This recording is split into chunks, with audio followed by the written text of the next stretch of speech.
Haque, it's an Arabic word, এটা আরবি শব্দ, এবং হক এটি ব্যাপক অর্থবোধক একটি শব্দ।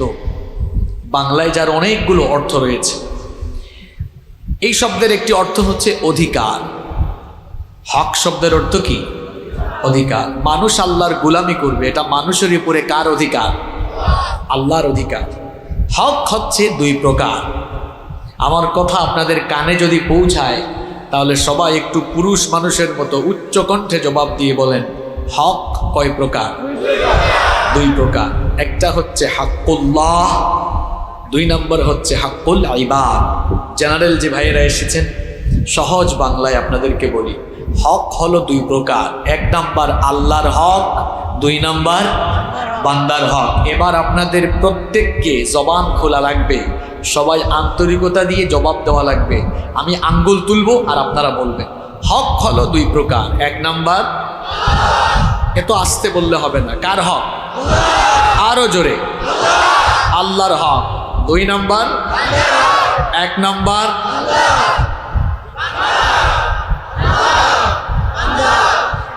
গতানুগতিক স্টাইলে আলোচনা হবে, যা বলবো এখানে শিখাইয়া মুখস্থ করাইয়া এরপরে ছাড়ো ইনশাআল্লাহ। তাহলে হক হচ্ছে দুই প্রকার। এক নাম্বার আল্লাহর হক, দুই নাম্বার। এবার প্রশ্ন হচ্ছে, হুজুর আল্লাহর হক এটা কি আর বান্দার হক এটা আবার কি? এই দুই প্রকারের পরিচয় আগে আমরা জানবো। আজকে তিনটি পয়েন্টে আলোচনা শেষ করব। এক নাম্বার আল্লাহর হক আর বান্দার হকের পরিচয়, দুই নাম্বার আল্লাহর হক আর বান্দার হকের মধ্যে পার্থক্য, তিন নাম্বার আল্লাহর হক বান্দার হক নষ্টের পরিণাম।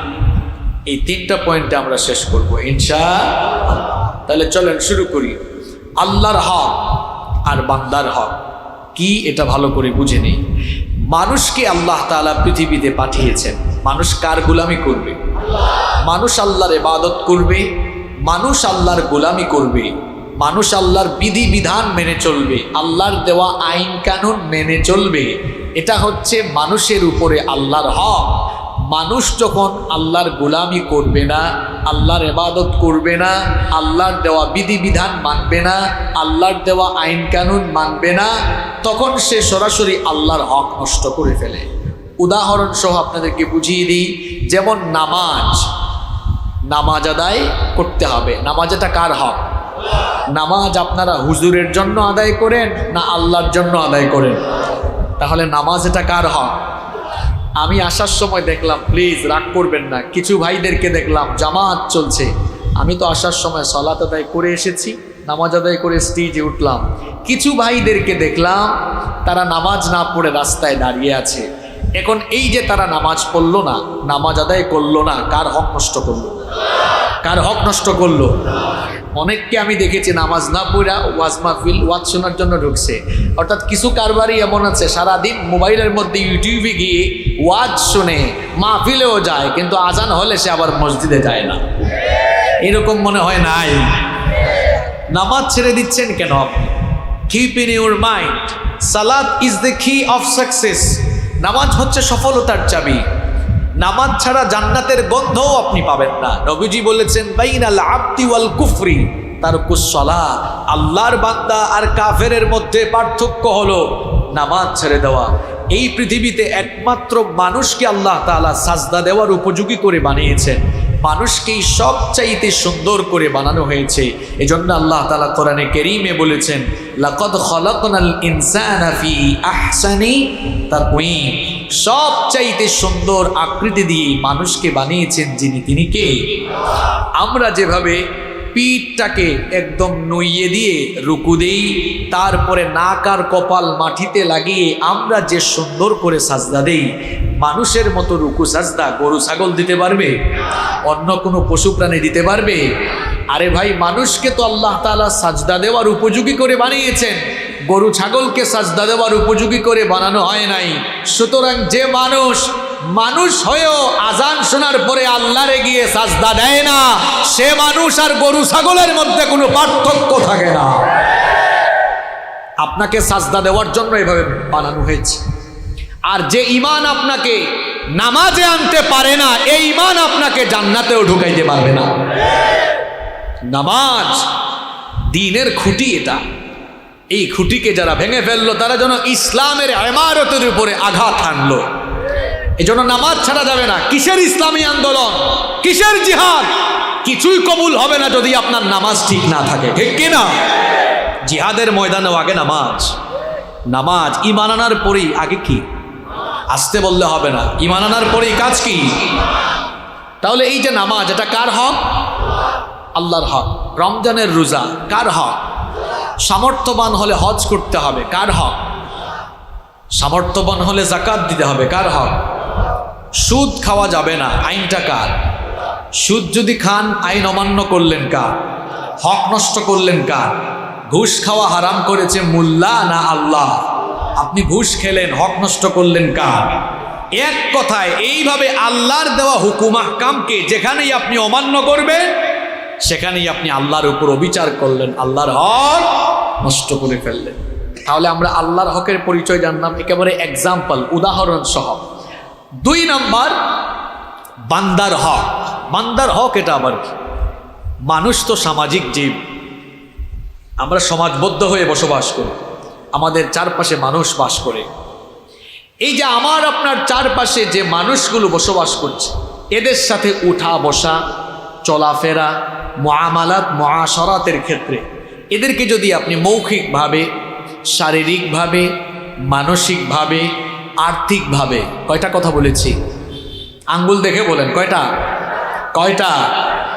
শোনেন, খুব ভালো করে শোনেন। এই একদিনের ওয়াজে হয় আজকে আপনি হেদায়াত হবেন। বহু ওয়াজ শুনছেন জীবনে।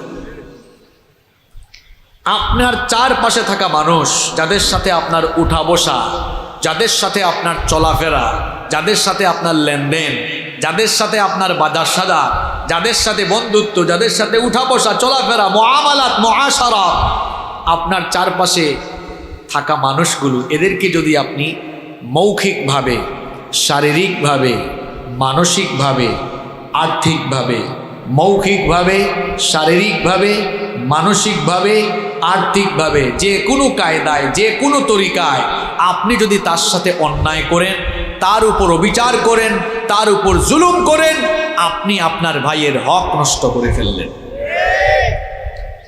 তাহলে আল্লাহর হক আর বান্দার হক কি বোঝা গেছে? আচ্ছা, 1 নম্বর পয়েন্ট শেষ করেছি। এবার শোনেন 2 নম্বর পয়েন্ট থেকে গুরুত্বপূর্ণ কথা শুরু হবে।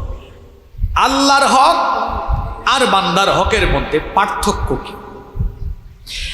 আপনি যদি আল্লাহর কোনো হক নষ্ট করে থাকেন, আল্লাহর বিধিবিধান যদি আপনি অমান্য করে থাকেন, আপনি যদি আল্লাহর কোনো হুকুম আহকাম লঙ্ঘন করে থাকেন, আপনি সুন্দর করে ওযু করেন, তারপরে নামাজে দাঁড়ান, তাহাজ্জুদের নামাজে গিয়ে আল্লাহকে সাজদা দেন, চোখের পানি ছেড়ে দেন, চোখের পানি ছেড়ে দিয়ে আল্লাহর কাছে মাফ চান, অথবা যদি বড় ধরনের কবিরা গুনাহ করে ফেলেন, আপনি গুনাহের জন্য যদি লজ্জিত হয়ে তওবা করে ফেলেন, তাহলে আপনাকে মাফ করে দিবেন কে? কারণ আল্লাহ তাআলা হচ্ছেন গফফার, আল্লাহ তাআলা হচ্ছেন ক্ষমাশীল। তিনি বান্দাকে ক্ষমা করতে ভালোবাসেন। আপনি কোনো অন্যায় করে ফেললে, আপনি কোনো ভুল করে ফেললে, আপনার পাপের জন্য, গুনাহের জন্য যদি আপনি লজ্জিত হয়ে যান, লজ্জিত হয়ে আপনি যদি তওবা করে আল্লাহর কাছে মাফ চান, আপনাকে মাফ করে দিবেন কে? তাহলে বোঝা গেল আল্লাহর হক নষ্ট করে বান্দা যদি আল্লাহর কাছে মাফ চায়, বান্দাকে চাইলে মাফ করে দিতে পারেন কে? কিন্তু বান্দার হক যদি আপনি নষ্ট করে ফেলেন, বান্দার হক নষ্ট করার পরে এরপরে আপনি যদি আল্লাহর কাছে মাফ চান, কোনো লাভ হবে? ওটা বান্দার কাছ থেকে মাফ চেয়ে নিতে হবে। আপনি যদি আল্লাহর হক নষ্ট করে আল্লাহর কাছে মাফ চান, আল্লাহ আপনাকে মাফ করে দিতে পারেন। কিন্তু আপনি যদি কোনো ভাইয়ের হক নষ্ট করেন, কোনো বান্দার হক যদি আপনি নষ্ট করেন, এরপরে আপনি যদি তওবা করেন, আপনার তওবা কবুল হবে না ততক্ষণ, বান্দার হক বান্দার কাছে ফিরাইয়া দিবেন না যতক্ষণ, অথবা বান্দার কাছ থেকে মাফ চেয়ে নিবেন না যতক্ষণ। বান্দার হক এটা বড় সেনসিটিভ জায়গা। আপনি মানুষের জায়গা জমি মেরে দিয়েছেন, মানুষের আমানতের খেয়ানত করেছেন, একটু ক্ষমতা আছে বলেই মানুষের নামে মিথ্যা মামলা দিয়ে হয়রানি করেছেন। এগুলো বান্দার হক, এগুলো নষ্ট করার পরে হাজি সাহেব আপনি হজে যান, আপনি আবার ওমরা করেন, বছরে 2-3 বার বাইতুল্লাহ যান, তারপরে জাকাত দেন, নামাজও আদায় করেন একেবারে সামনের কাতারে, তাহাজ্জুদও পড়েন, আপনার নামাজ, রোজা, তাহাজ্জুদ, ওমরা, হজ কিছুই কবুল হবে না। বান্দার হক বান্দারে ফিরায় দিবেন না যতক্ষণ, অথবা বান্দার কাছ থেকে মাফ চেয়ে নিবেন না যতক্ষণ। খুব সেনসিটিভ বিষয় তওবা, এটা করলেই কবুল হবে না। তওবা কবুলের শর্ত হলো মোট 5টি। কয়টি? আসতে বলবেন না ভাইয়েরা, জুড়ে বলেন কয়টি? 5টি। 1 নাম্বার, আপনি গুনাহগার, আপনি গুনাহ করেছেন এটা স্বীকার করে নেয়া। 2 নাম্বার, নিজের গুনাহের জন্য, পাপের জন্য লজ্জিত হওয়া।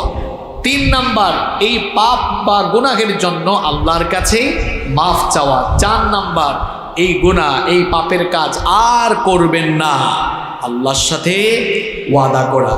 5 নাম্বার, বান্দার হক নষ্ট করে থাকলে বান্দার হক বান্দাকে ফিরিয়ে দেওয়া। আর যদি বান্দার হক বান্দাকে ফিরিয়ে দেওয়ার সামর্থ্য না থাকে তাহলে তার কাছ থেকে মাফ চেয়ে নেওয়া। আপনি যদি বান্দার হক বান্দারে ফিরিয়ে না দেন, যদি হাক্কুল ইবাদ বান্দার হক নষ্ট করে ফেলেন, আর এই অবস্থায় তো মারা গেলে আপনার অবস্থা আরো খারাপ, আপনার অবস্থা আরো খারাপ হয়ে যাবে। একটা ভয়ঙ্কর হাদিস মনে পড়ে গেল, কষ্ট হচ্ছে আপনাদের? খুব ভালো করে শুনেন, মনোযোগ লাগান। একদিন নবীজি সাহাবীদেরকে বললেন, ও আমার সাহাবীরা, আতাদরুনা মাল মুফলিস, আমার উম্মতের মধ্যে সবচাইতে নিঃস্ব, সবচাইতে অসহায় কে?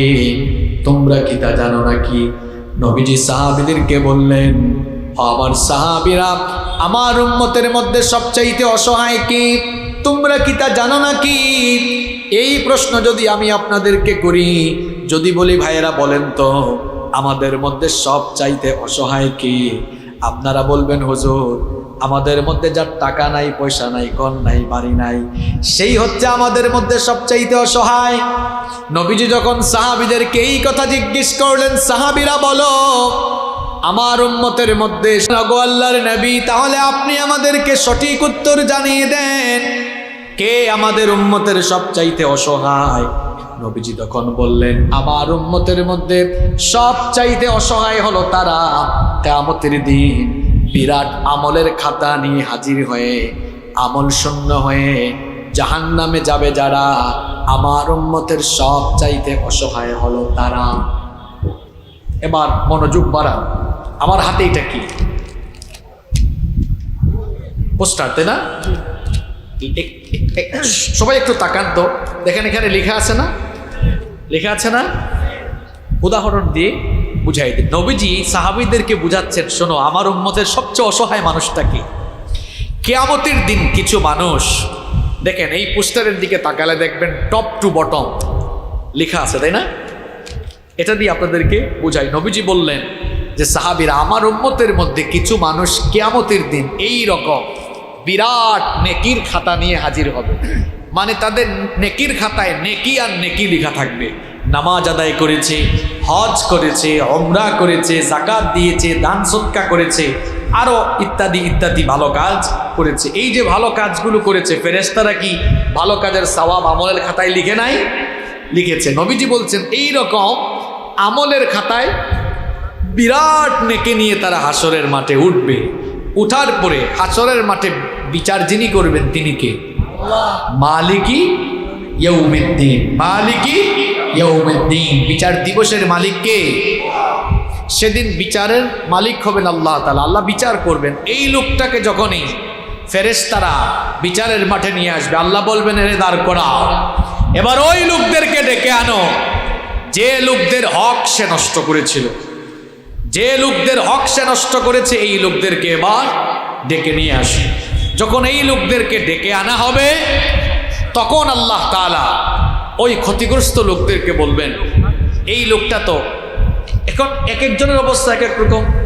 একজনের জায়গা জমি মেরে খেয়েছে, একজনকে অন্যায়ভাবে জেলখানায় ঢুকাইছে, আরেকজনের আমানত খেয়ে ফেলেছে, এরকম এক এক কায়দায় এক একজনের হক নষ্ট করেছে। আল্লাহ বলবেন দাঁড়াও, তোমার বিচার না করে জান্নাতে দেওয়া যাবে না। এই হক নষ্ট যাদের হয়েছে এই মানুষগুলোকে আল্লাহ বলবেন এই লোকটা তোমাদের হক নষ্ট করেছে, তোমরা তার কাছে কি চাও? আচ্ছা, আপনাদের এলাকায় সালিশ বিচার হয় না? মনে করেন দুইজন ঝগড়া লাগছে, একজন আরেকজনের ক্ষতি করে ফেলেছে, এখন সালিশ বিচারে যারা বসেছেন বিচার করে রায় দিলেন, তুমি যেহেতু এর ক্ষতি করেছো ক্ষতিপূরণ দাও। তো দেখা যায় আমরা অনেক সময় ক্ষতিপূরণ হিসাবে কি দিই? টাকা পয়সা দিই।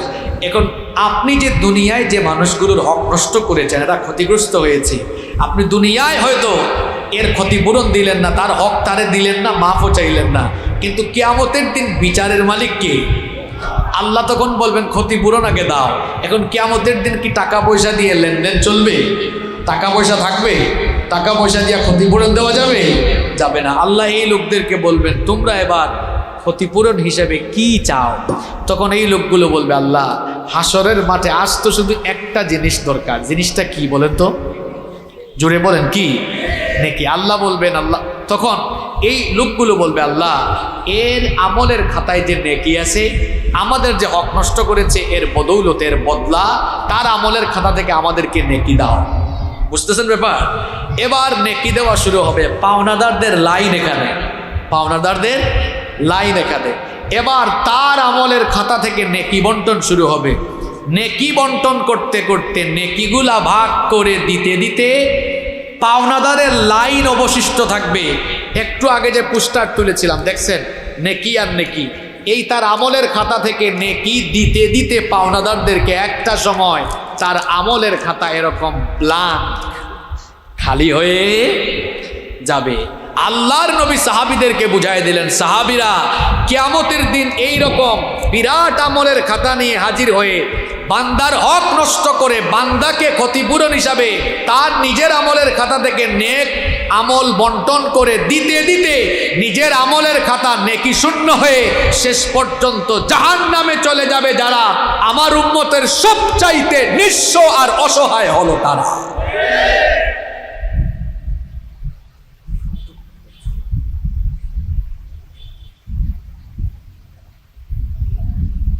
এর চেয়ে শক্ত ওয়াজ দুনিয়াতে আর নাই। মানুষের হক আগে ঠিকঠাক করে। ওয়াজ যদি আপনারাই আমারে শিখাই দেন তাহলে আমার আর আনছেন কেন? নিজেরাই ওয়াজ করতেন। সম্মানিত ভাইয়েরা, তাহলে আল্লাহর হক আর বান্দার হকের পার্থক্য বুঝেছেন? আপনি যদি বান্দার হক নষ্ট করে ফেলেন আর বান্দার হক বান্দাকে ফিরাইয়া যদি না দেন অথবা তার কাছে মাফ চেয়ে না নেন, কিয়ামতের দিন আপনি আটকা থেকে যাবেন। এখন আপনার একটু ক্ষমতা আছে বলে আপনি এর নামে মামলা, তার নামে মামলা, একে গ্রেফতার করে তাকে গ্রেফতার করে জেলখানায় আটকায় রেখেছেন। সে যে তার পরিবার থেকে 2 মাস, 6 মাস, 8 মাস, 10 মাস, 1 বছর, 2 বছর, 6 বছর, 8 বছর পরিবার থেকে দূরে থাকলো, আপনি তার হক নষ্ট করেছেন, তার পরিবারের হক নষ্ট করেছেন, তার উপর জুলুম করেছেন। কিয়ামতের দিন কড়াই গন্ডায় হিসাব দিয়ে তারপরে জান্নাতে যাওয়া। আপনি যা মন চাই তাই করেছেন, যা ইচ্ছে তাই করেছেন। এখন তো পৃথিবীর বহু জায়গায় সমাজ ব্যবস্থা এত অসভ্য হয়ে গিয়েছে, কি আর বলবো। আমরা একটু ক্ষমতা পাইলেই নিজেদের অবস্থা ঠিক থাকে না, আমাদের অবস্থা হয়ে যায় এমন। ওই যে আমি মাঝে মাঝে বলি যে যে যখন চেয়ারে উঠে সে তখন গিয়ারে উঠে যায়, যে যখন চেয়ারে সে উঠে যায় গিয়ারে। আমি নিজেও গিয়ারে আছি কারণ আমি চেয়ারে, এটাও ঠিক। তবে আমার এই গিয়ারটা ইসলামের পক্ষে আছে, ইসলামের বিপক্ষে না। কোরআনে কারীমে চেয়ারের নামে একটা আয়াত আছে না নাই? কোরআনে কারীমে চেয়ারের নামে আয়াত আছে না? আয়াতটার নাম কি? আয়াতুল, সবাই বলেন আয়াতুল কুরসি। কোরআনুল কারীমে আয়াত আছে কয়টা? 6236টা আয়াত আছে। তার মধ্যে আয়াতুল কুরসি হচ্ছে কোরআনুল কারীমের সবচাইতে ফজিলতপূর্ণ আয়াত, সবচাইতে ফজিলতপূর্ণ আয়াত। এবার আপনারা আমাকে বলেন তো কোরআনে কারীমে মৃত্যুর আয়াত আছে না নাই? তো আসতে বলতেছেন কেন? মৃত্যুর আয়াত আছে, জান্নাত জাহান্নামের আয়াত আছে, হালাল হারামের আয়াত আছে, সুদ ঘুষের আয়াত আছে। এত আয়াত থাকলে এত আয়াত থাকতে ওই আয়াতগুলোকে তো আল্লাহ তাআলা সবচাইতে ফজিলতের আয়াত বানালেন না, বরং সবচাইতে ফজিলতের আয়াত বানানো হয়েছে আয়াতুল কুরসি। কারণটা কি? কুরসি মানে কি? কুরসি মানে চেয়ার, কুরসি মানে সিংহাসন, কুরসি মানে গদি। এই আয়াতকে সবচাইতে ফজিলতের আয়াত বানানো হয়েছে কেন জানেন? এর কারণ হলো পৃথিবীতে এই চেয়ারওয়ালা লোকরা চেয়ারের ক্ষমতার অপব্যবহার করেই জুলুম চালায় সবচাইতে বেশি। এই জন্য আল্লাহ তাআলা এই আয়াতুল কুরসির ভেতরে তার সার্বভৌমত্ব, সভরেন্টি, তার সার্বভৌম ক্ষমতার পরিচয় দিয়ে তামাম দুনিয়ার চেয়ারওয়ালা লোকদেরকে সাবধান আর সতর্ক করে দিয়েছে। চেয়ারে উঠে গিয়ার বাড়াইয়া দিয়েন না। চেয়ারে উঠাইতে পারেন যিনি, বেইজ্জত করে জুতার বাড়ি খাওয়াইয়া চেয়ার থেকে নামাইতে পারেনও তিনি। সব ক্ষমতার মালিককে, সব ক্ষমতার মালিককে। বেশি বাড়াবাড়ি করলে পরিণতি ভালো হয় না। ওই দেখেন না, কিছুদিন আগে তো এক টাকলা বাড়াবাড়ি করতে করতে এখন তারে দেখাও যায়। সে বলেছিল ইসলাম রাষ্ট্রধর্ম থাকবে না। পাগলা, রাষ্ট্রধর্ম ইসলাম এখনো আছে, তোর চেয়ার জায়গায় থাকে নাই। যারা ইসলামের সাথে বেয়াদবি করেছে এভাবেই তারা জিল্লতি আর বেইজ্জতিতে নিপতিত হয়েছে। ইসলামের পক্ষে থাকবে যারা, সম্মান আর মর্যাদা পাবে তারা, দুনিয়া আখেরাতে সফল হবে। আপনি বান্দার হক যদি নষ্ট করে ফেলেন আপনি ধরা খেয়ে যাবেন। এবার আপনি চিন্তা করুন তো, চক্ষু বন্ধ করে চিন্তা করে দেখেন, আপনি যে গুনাহগুলো করেছেন এই গুনাহগুলোর কথা চিন্তা করুন, কিংবা খাতা কলমে লেখা শুরু করুন। সামনে রমজান মাস আসতেছে, গুনাহ মাফের মাস, এবাদতের মাস। এবাদতের মাসে নিজেকে যদি আপনি এবাদতে মনোযোগী করতে চান তাহলে আগে গুনাহ থেকে মুক্ত হতে হবে। নিজেকে আগে এবাদতের প্রতি আগ্রহী হওয়ার জন্য ওই উপযোগী নিজেকে আগে বানাতে হবে। এই জন্য গুনাহমুক্ত হওয়া লাগবে। আর এই গুনাহমুক্ত হওয়ার জন্য আগে আপনি তওবা করেন। তওবা করে আপনি আপনাকে আগে বিশুদ্ধ করেন, পরিশুদ্ধ বানান। এরপরে রমজান মাসে ঢুকলে তারপরে দেখবেন ইবাদত করতে বেশি ভালো লাগবে, মজাও লাগবে। খাতা কলমে লিখেন সারা জীবন কি করেছেন, সব কিছু মনে করার ট্রাই করেন। দেখবেন যে গুনাহগুলো করেছেন এই গুনাহগুলো দুই ভাগ হয়ে যাবে। কয় ভাগ? কিছু গুনাহ হয়েছে আপনি আল্লাহর হক নষ্ট করে ফেলেছেন, আর কিছু গুনাহ দেখবেন আপনি বান্দার হক নষ্ট করে ফেলেছেন। যেগুলো আপনি আল্লাহর হক নষ্ট করেছেন, ওই যে বললাম নামাজ পড়েন, চোখের পানি ছাড়েন, মাফ চান, মাফ করে দিবেন কে? আর বান্দার হক নষ্ট করে থাকলে প্লিজ প্লিজ আজকেই গিয়া তার হক তারে ফিরায় দেন। আর যদি ফিরায় দেওয়ার সামর্থ্য না থাকে তারে পায়ে ধরে মাফ চান। নইলে আপনি তওবা করেন, এই তওবা কিন্তু কবুল হবে। বান্দার হক আমরা কিভাবে নষ্ট করছি দেখেন, কিভাবে আমরা মানুষের হক নষ্ট করছি দেখেন। আমরা অনেক সময় আমাদের অনেক ভাইয়ের গীবত করি। এই যে আপনি আপনার একজন ভাইয়ের গীবত করলেন, আপনি তার হক নষ্ট করে ফেললেন। আর গীবতকে মরা ভাইয়ের গোশত খাওয়ার সাথে তুলনা করেছেন কি? এজন্য খবরদার, একজন ভাইয়ের গীবত করে তার হক নষ্ট করবেন না। আমাদের দেশে তো বিশেষ করে চায়ের দোকানগুলোকে আমি বলি সেকেন্ড পার্লামেন্ট। ওখানে চায়ের দোকানদার সব সময় স্পিকারের ভূমিকায় থাকে, আর যারা চা খেতে আসে তারা সাংসদের ভূমিকা অবতীর্ণ হয়ে চায়ের কাপে চুমুক দেয় আর মানুষকে নিয়ে গীবত করে, আসে না নাই? খবরদার, আপনি মানুষকে নিয়ে গীবত করে নিজের পাপের পাল্লাকে ভারী করবেন না। এই যে আপনি একজন ভাইয়ের গীবত করলেন, তার হক আপনি নষ্ট করে ফেললেন। এলাকায় এলাকায় চুগলখড়ি আছে না নাই? চুগলখড়ি না থাকলে মানুষে তো ঝামেলা লাগেছে কেমনে, পরিবারে গন্ডগোল লেগেছে কেমনে? এই চুগলখড়ির কারণেই তো এত গন্ডগোল লেগেছে। আপনি যদি কোনো ভাইয়ের চুগলখড়ি করেন তাহলে আপনি তার হক নষ্ট করে ফেললেন। তারপরে দেখুন, আমরা অনেক সময় অনেক মানুষকে নিয়ে উপহাস করি, তুচ্ছ-তাচ্ছিল্য করি। এক ভাই একটু বোকা শোকা সহজ সরল মানুষ, দেখা হলে বলে কিরে আবুল, মফিজ কি খবর? কিংবা একজন লোক একটু মোটা কয় কিরে মটকা, একজন লোক একটু চিকন কই চিকনা। কোরআনে কারীমে আল্লাহ নিষেধ করেছেন, সূরা হুজুরাতে আল্লাহ বলেছেন, ইয়া আইয়ুহাল্লাযীনা আমানু লা ইয়াসখারু মিন কওমিন আসা আন ইয়াকুনু খায়রাম মিনহুম। আল্লাহ তাআলা বললেন, হে বিশ্বাসীরা, তোমরা কখনো একজন আরেকজনকে, এক সম্প্রদায় আরেক সম্প্রদায়কে নিয়ে কখনো ঠাট্টা উপহাস করো না। এই যে আপনি একজন ভাইকে নিয়ে ঠাট্টা করলেন, আপনি তার হক নষ্ট করে ফেললেন। আবার অনেকে আছে, অনেকের নাম বিকৃত করে ডাকে, নাম ভিঙ্গায়। যেমন তার বাবা নাম রেখেছে জামাল উদ্দিন, কয় কিরে জামাইল্লা। বাবা নাম রেখেছে কামাল উদ্দিন, কয় কিরে কামাইল্লা। এই যে নাম বিকৃত করে ডাকে, নাম বিকৃত করে ডেকে আপনি আপনার ভাইয়ের হক নষ্ট করলেন। কোরআনে কারিমে আল্লাহ নিষেধ করেছেন, ওয়ালা তানাবাজু বিল আলকাব, খবরদার কাউকে মন্দ নামে ডেকো না। বিসাল ইসমুল ফুসুক বাদাল ঈমান, ঈমান আনার পরে কাউকে মন্দ নামে ডাকা জঘন্য গুনাহ। এই জন্য কাউকে কখনো মন্দ নামে আমরা ডাকবো না। এইভাবে আমরা হক নষ্ট করছি। বাহিরের কথা কি আর বলবো, নিজেদের ঘরের ভেতরেই তো আমরা এখন হক নষ্ট করছি। স্বামী হয়ে স্ত্রীর হক আমরা নষ্ট করছি, স্ত্রী স্বামীর হক নষ্ট করছে। স্বামী তার স্ত্রীকে ঠিক মতো সময় দেয় না, ঠিক মতো ভালোবাসে না। যেটুকু সময় দেওয়া দরকার, যেভাবে কথা বলা দরকার, যেভাবে আন্তরিকতা দিয়ে কথা বলার সময় দেওয়া দরকার, দেয় না। এইরকম অনেক ফ্যামিলি আজ আছে না নাই? আমাদের পরিবারগুলো, সংসারগুলো আজ ভেঙে যাচ্ছে।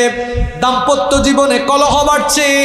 কারণ হচ্ছে আমাদের দাম্পত্য জীবনে যেই রকম স্বামী স্ত্রীর আচার আচরণ, বিহেভিয়ার হওয়ার কথা, স্বামী স্ত্রীর বিহেভিয়ার আজ সেই রকম নাই। স্বামী তার স্ত্রীকে সময় দেয় না। আপনি আপনার স্ত্রীকে সময় দিন, তার সঙ্গে সুন্দর করে কথা বলুন, সম্মান দিয়ে কথা বলুন। আল্লাহ তাআলা কোরআনে বলেছেন, ওয়াশিরুহুন্না বিল মারুফ, তোমরা তোমাদের স্ত্রীদের সাথে সৎ ব্যবহার করো, উত্তম আচরণ করো, ভালো ব্যবহার করো। স্ত্রীদের সাথে সুন্দর ভাষায় কথা বলো। অনেক ভাইয়েরা আছে নিজের বিবির সাথে সুন্দর করে কথা বলে না, কিন্তু বাজারে কাপড়ের দোকান আছে, কাপড়ের দোকানে যখন আপু ভাবিরা খালারা আসে, আপুদের সাথে, ভাবিদের সাথে, খালাদের সাথে সুন্দর ভাষায় কথা বলে, আর নিজের বিবির সাথে কর্কশ ভাষায় কথা বলে। এরকম আছে না নাই? এইরকম করা যাবে না। নিজের বিবিকে সময় দিন। নবী করিম সাল্লাল্লাহু আলাইহি ওয়াসাল্লামের জীবনী বেশি বেশি পড়বেন। একজন তো কইল হুজুর টাইট ওয়াজ করবেন। আমি যদি বলি কতজন এখানে আছেন নবীজির জীবনী পড়েছেন, 50টা হাতও উঠবে না। কি ওয়াজ শুনবে নাকি? আপনি নবীজির জীবনী পড়েন। আরে ভাই, মানতে গেলে তো জানতে হয়, জানতে গেলে পড়তে হয়, পড়াশোনা করা দরকার। নবীর জীবনী আপনি জানেন না বলে, নবীর জীবনী আপনি পড়েন নাই, এই জন্য জানেন না বলে আপনার জীবনে নবীর জীবনের কোনো অনুসরণ নাই। নবীজি তার বিবিদের সাথে কত সুন্দর আচরণ করেছেন আপনি সেটা জানেনও না। আম্মা জান আয়েশা রাদিয়াল্লাহু আনহা বলেছেন, আমার নবী আমাদের সাথে কত সুন্দর ব্যবহার করতেন। শোনো, নবী করিম সাল্লাল্লাহু আলাইহি ওয়াসাল্লাম প্রায় সময় আমার কোলে মাথা রেখে আমাকে গল্প শোনাতেন। আপনি তো বিয়ের পরে বউকে বানিয়ে ফেলেছেন দাসীর মতো, বান্দির মতো। বিবিকে একটু গল্প শোনানোর সময় পান না, তার সাথে সুন্দর ভাষায় কথা বলার সময়ও পান না। আম্মা জান আয়েশা রাদিয়াল্লাহু আনহা বলেছেন, আমি যখন নবীজির সাথে খাবার খেতে বসতাম, আমি যখন কোনো হাড্ডি বা মাংসের টুকরা চাবাতাম, মাঝে মাঝে সেই হাড্ডি বা মাংসের টুকরা আমার হাত থেকে নবীজি কেড়ে নিয়ে যেখানে ঠোঁট লাগিয়ে আমি খেতাম, নবীজি ওই হাড্ডি বা মাংসের ঠিক ওই জায়গায় ঠোঁট লাগিয়ে তিনি খাওয়া শুরু করতেন। আম্মা জান আয়েশা রাদিয়াল্লাহু আনহা আরো বলেছেন, আমি যেই গ্লাসে পানি পান করতাম, গ্লাসের ঠিক যেই জায়গায় ঠোঁট লাগিয়ে আমি পানি পান করতাম, আমার নবীও গ্লাসের ঠিক ওই জায়গায় ঠোঁট লাগিয়ে তিনি পানি পান করতেন। আপনাদের অবস্থা কি? আপনার গ্লাস আর বাবির গ্লাস আলাদা, দুইজনের গ্লাস আলাদা, দুইজনের প্লেট আলাদা না। একজন আর একজনকে খাওয়াই দিয়েন, এক গ্লাসে পানি খাইয়েন, এক গ্লাসে চা এবং কফি শেয়ার করিয়েন, দেখবেন দুজনের দাম্পত্য জীবনে বরকত যিনি বাড়িয়ে দিবেন তিনি কে? বাসায় গিয়ে ভাবির সাথে সুন্দর করে মুচকি হেসে কথা বলবেন, সম্মান দিয়ে কথা বলবেন। নিজের বিবিকে মাঝে মাঝে রান্না বান্নার কাজে সহযোগিতা করবেন, এগুলো নবীজির সুন্নাহ। আম্মা জান আয়েশা রাদিয়াল্লাহু আনহা বলেছেন, নবীজি সারাদিন আল্লাহর নবী সারাদিন কাজ শেষ করে ক্লান্ত শরীরে যখন বিকেল বেলা বা সন্ধ্যাবেলা ঘরে আসতেন, ঘরে এসে মাঝে মাঝে দেখেছেন এখনো রান্না বান্না হয় নাই, খাবার দাবার প্রস্তুত হয় নাই। নবীজি কোনোদিন রাগ করে উঁচু করতে কথা বলেন নাই, বরং এমন হলে আমাকে নবীজি বলতেন, আয়েশা গো রান্না বান্না প্রস্তুত হয় নাই তো কি হয়েছে, আমাকে রান্নাঘরে নিয়ে চলো, আমিও তরকারি কেটে দিয়ে রান্নার কাজে তোমাকে সহযোগিতা করব। খালি তো সুবহানাল্লাহ পড়ে চলে যান। ভাবি কি কোনোদিন পেঁয়াজ কেটে দিয়েছেন? আলু কেটে দিয়েছেন, এগুলো বাদ দেন। খাবার দাবারের শেষে এই যে ডাইনিং টেবিল থেকে কখনো জিনিসপত্রগুলো রান্নাঘরে দিয়ে আসছেন। বাঙালি নারীরা অনেক ভালো, আপনি শুধু একদিন ধরে দেখবেন খাবার দাবারের শেষে প্লেট বা যেগুলো আছে এগুলো নেওয়ার জন্য একদিন ধরিয়েন, দৌড়ে এসে বলবে না না না তুমি নেওয়া লাগবে না, এগুলো আমি নিব। এই যে আপনি ধরছেন, দেখবেন ভালোবাসা বাড়াই দিবে না কমাই দিবে। আর যারা নিজের বিবির সাথে ভালো আচরণ করে না, এদের চেহারা দেখলেই বোঝা যায়। কারণ আপনি যদি নিজের বিবির সাথে ভালো আচরণ না করেন, তাহলে তরকারিতে লবণ লাগবে না, মশলা ঠিকঠাক হবে না, তরকারিতে কোনো না কোনো একটা ভেজাল হবে। যারা নিজের বিবির সাথে ভালো আচরণ করে, বউও তারে খুব আদর করে ভালোবেসে খাওয়ায়, এই জন্য চেহারাও নাদুস নুদুস থাকে। আর যারা বিবির সাথে ঝামেলা করে, বিবিও ওই দিকে এটা রিভেঞ্জ নিয়ে ফেলে, প্রতিশোধ নিয়ে ফেলে। এই জন্য নিজের বিবির সাথে ভালো আচরণ করবেন। বাসায় যখন যাবেন মাঝে মাঝে গিফট নিয়ে যাবেন, কিছুদিন পর পর গিফট দিবেন, ভালোবাসবেন, সুন্দর করে সুন্দর ভাষায় কথা বলবেন। ঘরে ঢোকার সময় গিয়ে সালাম দিবেন। অনেকে সালাম দেয় না, কই হুজুর আমি কেন সালাম দিতাম, আমি তো জামাই, আমি কেন সালাম দিব, আমারে সালামে না দিবি। আর আল্লাহ তাআলা কোরআনে বলেছেন ফাইদা দাখালতুম বুয়ুতান ফাসাল্লিমু আলা আনফুসিকুম। কার কথা? আল্লাহ বলেছেন যখনই ঘরে ঢুকবা ঘরবাসীকে সালাম দিবা। এখন সালাম দেন, একটু পার্ট নেয়, কয় আমি তো জামাই। আর আমাদের অবস্থা এমন, আমরা ঊর্ধ্বতন কোনো চেয়ারে থাকলে অধস্তনকে সালাম দিতে চাই না। এটা নবীজির সুন্নত নয়। আমার নবীকে কেউ কোনোদিন আগে সালাম দিতে পারে, কেউ কোনোদিন আগে সালাম দিতে পারে নাই। নবীজির খেদমত করেছেন সাইয়েদনা আনাস রাদিয়াল্লাহু আনহু। 10 বছর নবীজির খেদমত করেছেন, 10 বছর নবীজির খেদমত করেছেন। তিনি বলেছেন 10টা বছর নবীজির খেদমত করলাম, কিন্তু একটা দিনও আমি নবীজিকে আগে সালাম দিতে পারি না। সুবহানাল্লাহ। তাহলে আমার নবী সালাম নিতেন না দিতেন? আপনি ঘরে গিয়ে ভাবিকে আগে সালাম দিয়েন। একদিন একজন সালাম দিয়া বিপদেও পড়ছে। কই হুজুর আমি গিয়ে বাসায় কলিং বেল চাপছিলাম, আমার বউ যখন দরজা খুলেছে আমি বললাম আসসালামু আলাইকুম। সালামের জবাব ওয়ালাইকুম আসসালাম না হয় বউ বলল কি আমাকে তুমি চিনো না? না ফাইজলামি করো। কারণ আমরা ভাবছি যে সালাম শুধুমাত্র বিশেষ বিশেষ ব্যক্তিকেই দেওয়া যায় না। সালাম আমরা যে কেউ যে কাউকে দিতে পারবো, কোনো অসুবিধা, তবে সালামটা শুদ্ধ করে দিতে হবে। এখন তো অনেকে আছে সালাম টিটকারি মেনে দেয়। সালাম হচ্ছে আসসালামু আলাইকুম, আর আমরা বলি সালাম আলাইকুম। দেখুন এখানে আলেম যারা আছেন তারা তো জানেন সালাম অর্থ শান্তি, সালাম অর্থ শান্তি। আর আরবিতে সাম অর্থ হচ্ছে মৃত্যু। আপনি যদি আসসালামু আলাইকুম না বলে বলেন সালাম আলাইকুম, অর্থ হলো তুই মরি যা। সালাম দিল না টিটকারি করলো। মহিলারা তো আরো স্টাইল করে সালাম দেয়, কয় আসসালামু আলাইকুম। এগুলো কোনো সালাম নয়। সালাম হচ্ছে আসসালামু আলাইকুম ওয়া রাহমাতুল্লাহি ওয়া বারাকাতুহু। তাহলে বলছিলাম নিজের বিবির হক আদায় করবেন, সময় দিবেন, তার অধিকারের ব্যাপারে সচেতন থাকবেন। আবার মায়েরা বোনেরা যারা আছেন তাদেরকে বলবো আপনারাও স্বামীর হক আদায় করবেন, স্বামীর খেদমত করবেন, স্বামীর আনুগত্য করবেন। আপনাদের তো জান্নাতে যাওয়া বড় সহজ। নবীজি আপনাদের ব্যাপারে মাত্র 4টা কথা বলেছেন। নবীজি বলেছেন ইদা সাল্লাত আল মারআতু খামসাহা ওয়া সামাত শাহরাহা ওয়া হাফিজাত ফারজাহা ওয়া আতাআত যাওজাহা। আল্লাহ নবী বলেছেন কোন নারী যদি 4টা কাজ করে, 1 নাম্বার যদি 5 ওয়াক্তের নামাজ সঠিকভাবে আদায় করে, 2 নাম্বার রমজান মাসে রোজা রাখে, 3 নাম্বার সে যদি তার স্বামীর আনুগত্য করে, আর 4 নাম্বার যদি নিজের সতীত্বের হেফাজত করে, কিয়ামতের দিন ওই নারীকে আল্লাহ ডেকে বলবেন আমার বান্দি জান্নাতের যে দরজা দিয়ে জান্নাতে ঢুকতে মন চায়, ওই দরজা দিয়ে ঢুকে আমার জান্নাতে দাখিল হয়ে যায়। এজন্য আমার মাদেরকে আমার বোনদেরকে বলবো যে সব সময় নিজের হাজবেন্ডের আনুগত্য করুন, হাজবেন্ডের সেবা করুন। স্বামী স্ত্রী পরস্পরের হকের ব্যাপারে সচেতন থাকবেন। আর যাদের বাচ্চা আছে, ছেলে মেয়ে আছে, তাদেরকে বলবো নিজের ছেলে মেয়েদের হক আদায় করেন। ছেলে মেয়ের হক আদায় না করলে ওই ছেলে মেয়েদের কাছ থেকে কখনো আপনি খেদমতের আশা করতে পারবেন। এক ব্যাকুব বুঝেন তো আপনারা? ব্যাকল গাছ না লাগাইয়া ফলের আশা করে বসে আছে। গাছ না লাগিয়ে ফলের আশা করা যেমন বোকামি, ঠিক তেমনি সন্তান জন্ম দিয়ে ওই সন্তানের হকগুলো প্রপারলি যথাযথভাবে আদায় না করে ওই সন্তানের কাছ থেকেও খেদমতের আশা করা মারাত্মক বোকামি। এজন্য আপনার সন্তানের হক আদায় করতে হবে। সন্তানের সুন্দর নাম রাখেন, তাকে দিন শিখান। এখন তো আমাদের মুসলমান বাচ্চাদের নাম এমন, নাম শুনে বোঝা যায় না এটা মুসলমান না অন্য কিছু। এমন এমন নাম। যুবক ভাইরা মাঝখানে ফেসবুকে দেখেছো না, ফেসবুকে মাহফিলে পোস্টারের মধ্যে সভাপতি সাহেবের নাম চিনি, প্রধান অতিথি বিস্কুট। চিনি আছে, বিস্কুট আছে, শুধুমাত্র চা পাতা থাকলেই হইতো আর কি। চিনি আর চা পাতা দিয়া বিস্কুট দিয়া এরপরে খাইয়ে ফেলতে পারত। কি এরকম আছে না অনেক মানুষের নাম? এইরকম আপনারা ছেলে মেয়েদের নাম রাখতেছেন, নাম রাখা শুরু হয়ে গেছে। ছেলের নাম রাখছে সাগর, এখানে সাগর কেউ থাকলে রাগ করিও না। মেয়ের নাম রাখছে নদী। এই লোকটারে যদি আল্লাহ আরো কিছু ছেলে মেয়ে দেয়, আগেরগুলার নাম যেহেতু রাখছে সাগর নদী, পরেরগুলার নাম হওয়ার সম্ভাবনা আছে খাল, বিল, পুকুর, কুয়া। তার নাম রাখার কায়দা কারণ তো এগুলো বলে। ছেলের নাম সাগর রেখেছে, আকাশ রেখেছে, আগুন ফাগুন রেখেছে।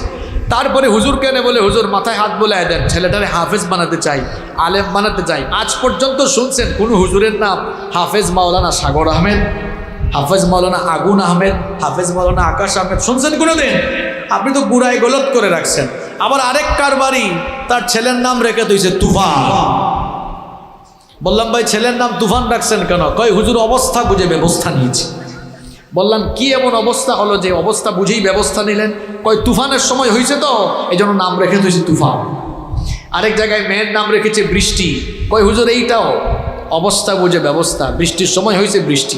আমি বললাম এই যে আপনি অবস্থা বুঝে ব্যবস্থা নেন, এখন যদি এই যে সামনে তো বৈশাখ মাস আসতেছে, এখন যদি বজ্রপাতের সময় আরেকটার জন্ম হয়, নাম কি রাখবেন? ঠাডা পড়ছে না। আপনি তো অবস্থা বুঝে ব্যবস্থা নিচ্ছেন, এটা কোন জাতের নাম রাখেন? আল্লাহ নবী বলেছেন তাসুম্মু বিআসমাইল আম্বিয়া, নবীদের নামের সাথে মিলিয়ে ছেলেদের নাম রাখো। ছেলে মেয়েদের নাম আলেমদের সাথে আপনি পরামর্শ করে রাখেন। তারপরে ছেলে মেয়েগুলোকে দিন শিখান, দিনই শিক্ষা আগে দেন। আপনার সন্তানগুলোকে অ আ ক খ ABCD শিখাইয়েন, পরে আলিফ বা তা থা শেখাবেন সবার আগে। Teach your children the holy book Quran. The holy book Quran will teach your children everything. আপনার সন্তানকে কোরআন শেখান, দেখবেন এই কোরআন আপনার সন্তানকে গোটা দুনিয়ার জ্ঞান বিজ্ঞানের সাথে পরিচিত করে দিবে। এখন সমাজ আপনি সন্তানকে দিনই শিক্ষা দেন না, এরপরে হুজুর আসলে বলেন হুজুর মা বাবার খেদমতের ওয়াজ করেন। আরে ভাই আপনি আগে সন্তানের খেদমত করেন, সন্তানের হক আদায় করেন। যখন আপনি সন্তানের হক আদায় করবেন এই সন্তান এমনি আপনার খেদমত করবে।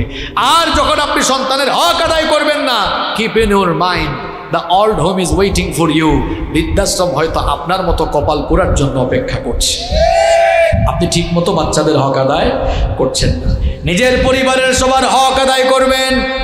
এরপরে আপনি চতুর্দিকে চলাফেরার সময় কারো হক নষ্ট করবেন না। অনেকে আছে এতিমের মাল মেরে খেয়ে দিয়েছে, এতিমের মাল যে ভক্ষণ করলেন তার হক নষ্ট করে ফেললেন। অন্যায়ভাবে অবৈধভাবে অনেকের জায়গা জমি দখল করে ফেলেছে। আল্লাহর নবী বলেছেন অন্যায়ভাবে অবৈধভাবে যে অর্ধ হাত জায়গা জমি দখল করে, কিয়ামতের দিন আল্লাহ তাআলা ওই লোকটার গলার মধ্যে 7 তবক জমিন ঝুলাইয়া দিবেন। এজন্য খবরদার মানুষের উপরে জুলুম করবেন না। নবীজি বলেছেন ইত্তাকুজ জুলম, জুলম থেকে নিজেরা বেঁচে থাকো। ফা ইন্নাজ জুলমা জুলুমাতুন ইয়াউমাল কিয়ামাহ, জুলুমের পরিণাম হবে কিয়ামতের দিন বড় ভয়াবহ, বড় অন্ধকার। আর মানুষ জুলুম করে তখন সবচাইতে বেশি যখন সে ক্ষমতা পায়, সবচাইতে বেশি ক্ষমতার চেয়ার থেকে জুলুম হয় বেশি। যেই রকম জুলুম করেছিল ফেরাউন, যেই রকম জুলুম করেছিল নমরুদ। ক্ষমতা পেয়ে তারা ইমানদারদের উপরে নির্যাতন নিপীড়নের এমন স্ট্রিম রোলার চালিয়েছে।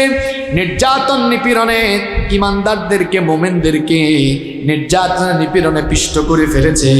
এই জালেমরা ইমানদারদের উপরে যতই জুলুম করুক না কেন, শেষ পর্যন্ত জালেমরা কি আল্লাহর কাছ থেকে ছাড় পেয়েছে? আসতে বলবেন না, জোরে বলেন আল্লাহর কাছ থেকে ছাড় পেয়েছে।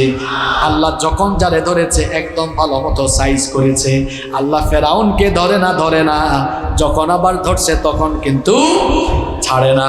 যখন আল্লাহ ভালো করে ধরেছে, একেবারে লোহিত সাগরে পানিতে চুবায়া আল্লাহ তাকে দুনিয়া থেকে বিদায় করেছে।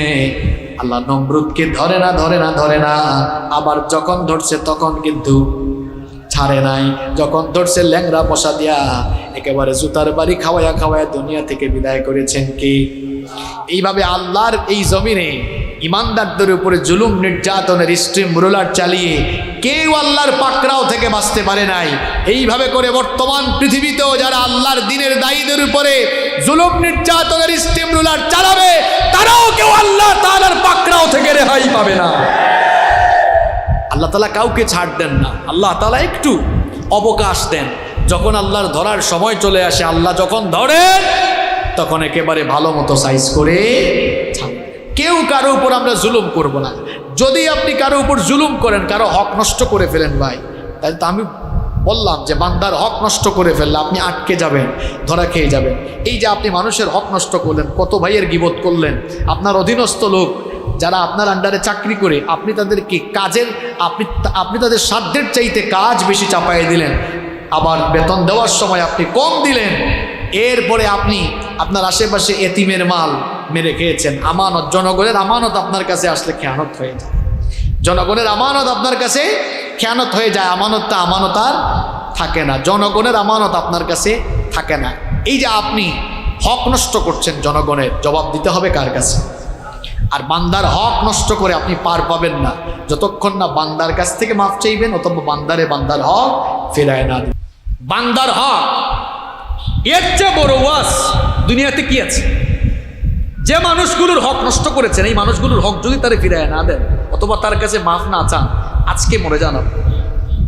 আজকে যদি এখন আমি মরে যাই, আপনি মরে যান, বান্দার হকগুলো যে নষ্ট করলাম আমরা যদি তার কাছে ফিরায় না দিই, অথবা তার কাছ থেকে মাফ চেয়ে যদি চলে না যাই, তাহলে কিয়ামতের মাঠে আমি আটকে গেলাম না? আমি আটকে গেলাম কিনা? সামনে রমজান মাস আসতেছে।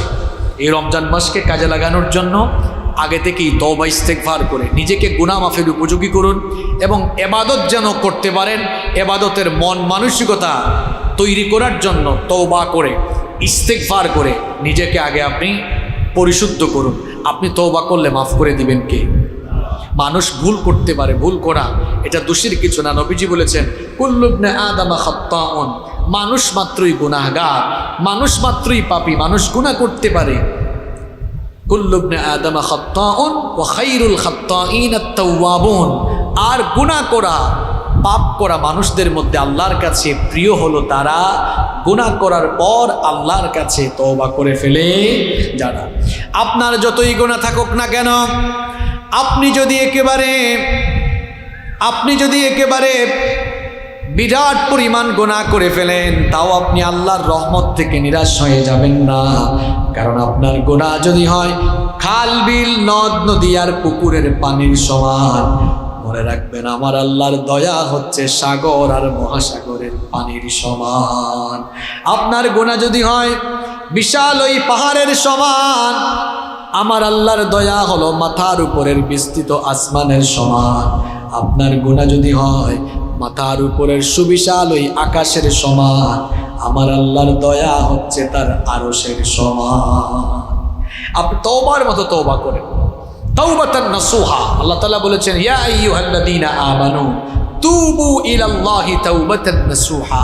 তওবার মতো তওবা করেন, মাফ করে দিবেন কে? মাফ করে দিবেন কে?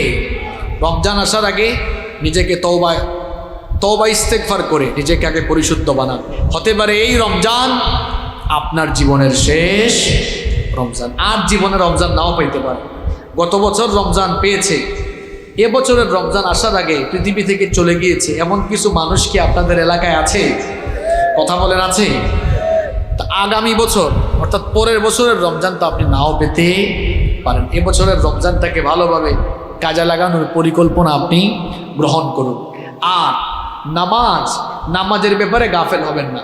এই যে ওয়াজ শুনতে আইসা অনেকে নামাজ আদায় করলো না, এমনটা করবেন না। আমার যুবক ভাইয়েরা যুবকদেরকে বলছে, তারা ভাবতে পারে হুজুর আমরা তো যুবক মানুষ, আমরা তরুণ মানুষ, আমরা বুড়া হই, চুলদারি পাকুকের পর আমরা নামাজ আদায় করব। আমার যুবক ভাইয়েরা, তরুণ ভাইয়েরা, আপনারা যে বুড়া হবেন এর কি কোনো গ্যারেন্টি আছে? There is no serial of death. মৃত্যুর কোনো সিরিয়াল নাই। পৃথিবীতে আসার সিরিয়াল আছে, কিন্তু যাওয়ার কোনো সিরিয়াল নাই। আসার সময় দাদা আগে আসে, এরপরে বাবা, তারপর ছেলে, তারপরে নাতি, সিরিয়াল আছে। যাওয়ার সময় দেখবেন সিরিয়াল ব্রেক হয়ে যায়। মাঝে মাঝে দেখবেন এমন করুণ চিত্র সমাজে দেখা যায়, ছেলের লাশ বাবা কবরে নামায়, অথবা নাতির লাশ দাদা কবরে নামায়, আছে না নাই?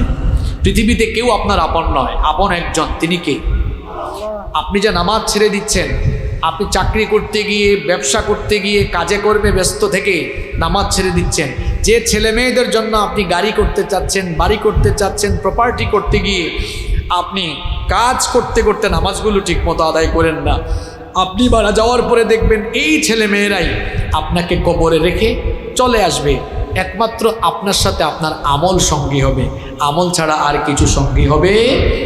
আরে ভাই, আপনি তো মারা যাওয়ার পরে 200 বছর পরে আপনার নামও পৃথিবীতে কেউ মনে রাখবে না। যেমন দেখুন, আমাকে দিয়ে উদাহরণ দিই, আমার দাদার বাবার নাম তো আমি জানি না, আমার দাদার বাপের নাম আমি জানি না, হয়তো আপনারা জানতে পারেন। এখন যদি আমি বলি যে আপনার দাদার দাদার বাবার নাম কি, বলতে পারবে না? বলতে পারবেন না। এই উদাহরণ কেন দিলাম? আমার দাদার বাবা পৃথিবীতে 160-70 বছর আগেও ছিলেন, তো 160-70 বছরের ব্যবধানে তার পরবর্তী প্রজন্ম তার নাম ভুলে গেল। ঠিক একই পরিণতি আপনার হবে, যে দুনিয়ার জন্য পাগল পাড়া হয়ে, যে দুনিয়ার লোভে পড়ে আপনি নামাজ ঠিকমতো আদায় করেন না, আল্লাহর বিধিবিধান মানেন না, এই দুনিয়া আপনার সাথে খেয়ানত করবে, আপনি এই দুনিয়াতে থাকতে পারবেন না। যাদেরকে আপনি আপন মনে করছেন, এরা কেউ আপনার আপন না, আপনার আপন একজন, তিনি কে? আমার যখন ফুরাবে দিন, আসবে গহীন রাতি, থেকো আল্লাহ জীবনে হয় চির সাথী, আসবে গহীন রাতি। আমার আমার বলে যখন কাউকে পাবো না, সেদিন আমার শূন্য গিয়ায় তুমি থেকো সান্ত্বনা, তুমি থেকো সান্ত্বনা। আখির আলো নিভে যেদিন, মনে আলো দিয়ে আসবে না কে অন্ধ চোখে একটু আলো নিয়ে, সেদিন আমার, সেদিন আমার, সেদিন আমার অন্ধ চোখে তুমি আলো জ্যোতি, আসবে গহীন রাতি। আমার যখন ফুরাবে দিন, আসবে গহীন রাতি, থেকো আল্লাহ জীবনে হয় চির সাথী, আসবে গহীন রাতি। বলেন আমিন। আল্লাহ ছাড়া কেউ আপন নাই। এজন্য আমার যুবক ভাইদেরকে বলবো, খবরদার ভাইরা, শয়তানের ধোঁকায় কখনো নামাজ ছেড়ে দিও না। নামাজে না আসলে খুশি হয় কে? নামাজে না গেলে খুশি হয় কে? তা আপনি নামাজ ছেড়ে দিয়ে কারে খুশি করেন বলেন? এই যে ফজরের নামাজ, আজকে ফজরের নামাজ আপনি ঘুমাইলেন, নামাজ আদায় করলেন না, কারে খুশি করে আপনি দিনটা শুরু করলেন? নিজের বিবেককে প্রশ্ন করুন। প্রত্যেক দিন 5 ওয়াক্ত নামাজ ছেড়ে দিয়ে আল্লাহর সঙ্গে 5 বার নাফরমানি করেন। খবরদার ভাইরা, নামাজটা কখনো ছাড়বেন না। নিজের জীবনে নামাজ কায়েম করুন, নিজের পরিবারে নামাজ কায়েম করুন, তারপরে সমাজে নামাজ কায়েমের জন্য সমাজবদ্ধ আন্দোলন দরকার আছে না নাই? নামাজটা ঠিক করুন। আমার যুবক ভাইদেরকে বলবো, খবরদার শয়তানের পাল্লায় পড়ে যৌবনটা নষ্ট করা যাবে না। এই যৌবনকালীন বয়স হচ্ছে মানুষের জীবনের সবচেয়ে স্বর্ণালী সময়। Youth is called the golden season of human life. যৌবনকালকে মানুষের জীবনের স্বর্ণালী সময় বলা হয়। এই যৌবনকাল আল্লাহর ইবাদত বন্দেগীতে কাটিয়ে দিবে যারা, কিয়ামতের দিন আল্লাহর আরশের ছায়ার নিচে জায়গা পাবে তারা। এজন্য আমার যুবক ভাইয়েরা, আজান হয়ে গেলে নামাজে যাওয়া যাবে তো ইনশাল্লাহ? নামাজে যাওয়া যাবে তো ইনশাল্লাহ? আর তথ্য প্রযুক্তির অপব্যবহার করে নিজের যৌবন নষ্ট করা যাবে না। এখন তো হাতে ফোন থাকলে, ইন্টারনেট কানেকশন থাকলে দুনিয়ার সব আকাম কুকাম এটার ভিতরে করার সুযোগ আছে না নাই? আমার অনেক যুবক ভাইয়েরা আজ তথ্য প্রযুক্তির অপব্যবহার করে নিজেদের যৌবনটাকে তারা নষ্ট করে দিচ্ছে। আমার যুবক আর তরুণ ভাইদেরকে বলবো, খবরদার ভাইয়েরা, তথ্য প্রযুক্তির অপব্যবহার করে নিজের যৌবনটাকে নষ্ট করে দিও না। হয়তো হাতের মধ্যে স্মার্টফোন আছে, স্মার্টফোনের সাথে ইন্টারনেট বা ওয়াইফাই কানেকশন আছে, রাতের বেলা আপনি একা রুমে ঘুমান, আপনি এবার ইউটিউবে গিয়ে নাটক দেখতে পারেন, সিনেমা দেখতে পারেন, অশ্লীল ভিডিও দেখতে পারেন। হয়তো ভাবছেন আমার আব্বু আম্মু এখন দেখবে না, আমার ভাই বোন কেউ আমাকে দেখবে না। আমার ভাইয়েরা কেউ যদি নাও দেখে, একজন তো ঠিকই দেখেন, তিনি কে? নবীজি বলছেন, তুমি তোমার পরিবারের কোনো সদস্যের সামনে যেভাবে অন্যায় করতে লজ্জা পাও, তোমার আল্লাহর সামনে তুমি অন্যায় করতে তোমার কি একটু লজ্জা লাগে না? একটু কি তোমার লজ্জা লাগে না? আর যুবকগুলো পর্নোগ্রাফিতে আসক্ত হয়ে পড়ছে, আর যারা পর্নোগ্রাফিতে আসক্ত হয়ে পড়েছে এদের ভেতরের মনুষ্যত্ববোধ অনেক আগে রিমুভ হয়ে গিয়েছে, এদের ভেতরে পশুত্ব পয়দা হয়ে গিয়েছে। এজন্য এরা নারীকে সম্মান করতে জানে না। মেয়ে দেখলেই তার ভোগ করতে মন চায়, সে নারীকে ভোগ্য পণ্য মনে করে নারী জাতিকে সে সম্মান করতে জানে না, কারণ তার ভেতরের মনুষ্যত্ব এই ব্লু ফিল্ম বা এই পর্নোগ্রাফি রিমুভ করে দিয়েছে। নারীকে সে মানুষের জাত মনে করে না, নারীকে সে শুধুমাত্র পণ্য, ভোগ্য পণ্য মনে করে, এছাড়া আর কিছু মনে করে না। আমার যুবক ভাইদেরকে বলবো, তথ্য প্রযুক্তির অপব্যবহার করে, ইন্টারনেটের অপব্যবহার করে আর নিজের যৌবনটাকে নষ্ট করে দিও না ভাই। নিজের চরিত্রের প্রতি মনোযোগী হও। নবীজি বলেছেন, বুখারীর হাদিস, মাইয়াদমানলি মা বাইনা লাহইহি ওয়া রিজলাইহি আদমানু লাহুল জান্নাহ। নবীজি বলেছেন, যে ব্যক্তি তার দু চোয়ালের মধ্যবর্তী জায়গা অর্থাৎ জিহবা আর দু উরুর মধ্যবর্তী জায়গা অর্থাৎ লজ্জাস্থান, এই দুটো জিনিসের জিম্মাদারি যারা গ্রহণ করবে, কাল কিয়ামতের দিন আমি নবী নিজে তার জন্য জান্নাতের জিম্মাদার হয়ে যাব। যেন যুবক ভাইয়েরা নিজের ক্যারেক্টার, নিজের চরিত্রের প্রতি একটু মনোযোগী হও, দৃষ্টিশক্তিকে হেফাজত করো। যাদের বয়স হয়ে গিয়েছে, বিয়ের সামর্থ্য আছে, আমি বলবো বিয়ে করে ফেলো। আর যাদের বিয়ের সামর্থ্য নেই, রোজা রেখে আল্লাহর কাছে তৌফিক কামনা করো। রোজা রাখো, এটা যৌন কাম উত্তেজনাকে দূর করে বিরত রাখে কিছুটা। এজন্য নিজের যৌবন হেফাজতের প্রতি দায়িত্ববান হও। মা বোনদেরকে বলবো, বিশেষ করে আমার বোনদেরকে, কলেজ পড়ুয়া, বিশ্ববিদ্যালয় পড়ুয়া বোনদেরকে বলবো, স্কুলে যাওয়ার সময়, কলেজে যাওয়ার সময়, বিশ্ববিদ্যালয়ে যাওয়ার সময় বুরখা পরে, পর্দা করে তারপরে যান। পর্দার বিধানটা মোল্লা না আল্লাহ? আসতে বলবেন না, জোরে বলেন, পর্দার বিধানটা মোল্লা না আল্লাহ? আমরা যখন পর্দার কথা বলি, নারীবাদী আছে না, নারী প্রগতিশীল, তারা বলে এই মোল্লাগুলো, এই হুজুররাই পর্দার নাম করে নারীদেরকে একেবারে পিছিয়ে দিল। আর তোমরা নারী প্রগতির কথা বলে বলে তোমরা কি করছো? তোমরা বর্তমানে নারীদেরকে বেপর্দা বানায়া 5 স্টার 7 স্টার হোটেলের রিসিপশনে নারীকে বসায়া নারীকে রীতিমতো তোমরা ভোগ্য পণ্য বানিয়ে দিয়েছো। আর যারা দেখবেন নারী অধিকারের কথা বেশি বলে, বর্তমান দুনিয়ায় তাদের কাছেই নারীরা সবচেয়ে বেশি লাঞ্ছিত হয়, নারীরা এদের কাছেই ধর্ষিত হয়। এরা মূলত নারী আন্দোলনের কথা বলে বলে আমাদের দেশের অবলা সহজ সরলা মা বোনদেরকে ঘর থেকে বের করে বেপর্দা বানিয়ে রাস্তায় নামিয়ে এরপরে এদের ইজ্জত লুণ্ঠনের ব্যবস্থা করতে চায়।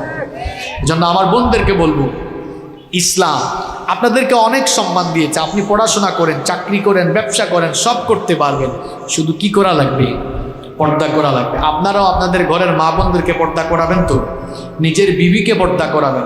অনেক ভাইয়েরা আছে ওয়াজ শুনতে আসে, নামাজেও আসে, কিন্তু নিজের বিবির বুরখা পড়ায় না, বেপর্দা নিয়ে বের হয়। না কথা আছে নিজের বউ শুদ্ধা ফেসবুকে ফটো আপলোড মারে, এরকম অনেক ভাই আছে না নাই? ফেসবুকে ফটো আপলোড দেয়। বলেন তো ভাইরা, ফেসবুক কি পাবলিক সাইট না পার্সোনাল সাইট? হ্যাঁ, পাবলিক সাইট। বউ পাবলিক না পার্সোনাল? তো পার্সোনাল জিনিসকে আপনি পাবলিক সাইটে আপলোড দেন কেন? পার্সোনাল জিনিসকে তো পাবলিক সাইটে আপলোড দেয় তারা নিজের বউকে জনগণের সম্পদ বানিয়েছে যারা।